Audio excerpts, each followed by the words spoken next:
He'd never been much of a pianist, so it brought him no frustration to strum away occasionally with those, as he called them, silly old hands of his.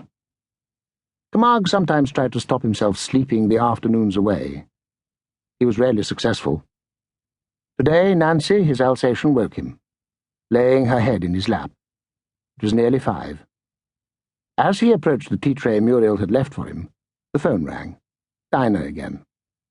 "I'll come over in the morning, shall I? And bring the rest of the presents?" "Manuel, you haven't heard any more from Natalie?" "From that woman?" said Camargue evenly. "No." "I shall have another go at you in the morning to make you see reason. You're quite wrong about her, I'm sure you are. And to take a step like changing your will without—" His accent was strong as he interrupted her. "I saw her, Dinah, and I know. Let's not speak of it again, eh?" He talked to her a little longer, and then he went downstairs to make his tea. Dinah's plea did not at all alter his feelings. It only made him think that he should have told the police or his solicitors after all. But no, he had told the woman that he had seen through her, and he had told her what he meant to do. And now he must do his best to forget it.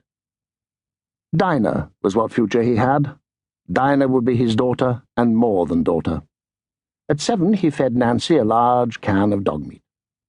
By the light of the moon he could see the lake quite clearly from the drawing-room window.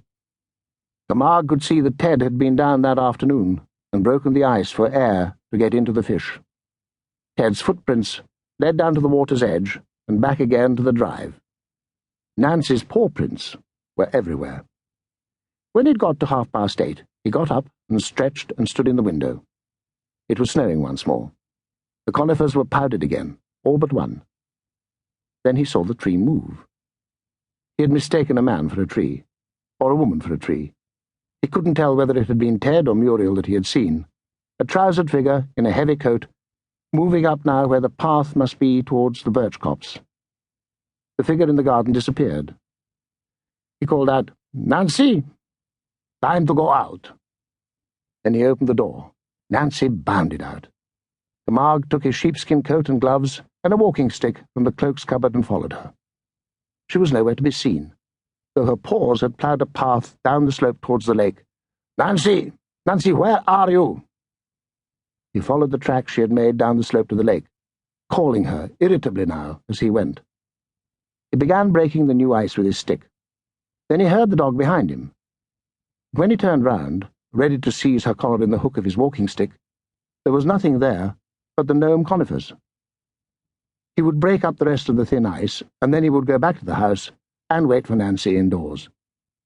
Again the foot crunched behind him. The tree walked. He stood up and turned, and raising his stick as if to defend himself, looked into the face of the tree that moved.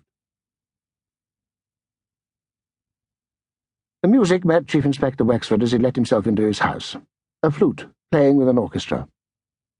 His wife was knitting. On her face the amused, dry, very slightly exasperated expression it often wore when Sheila was around. And Sheila would be very much around for the next 3 weeks, having unaccountably decided to be married from home. She sat on the floor, her cheek resting on one round white arm. When she lifted her head, he saw that she had been crying. "Oh, Pop, darling, isn't it sad?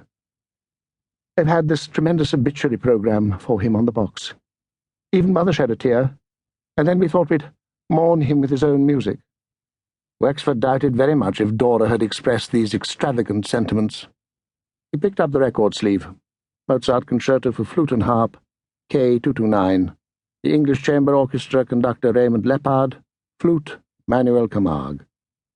Harp, Marissa Robles.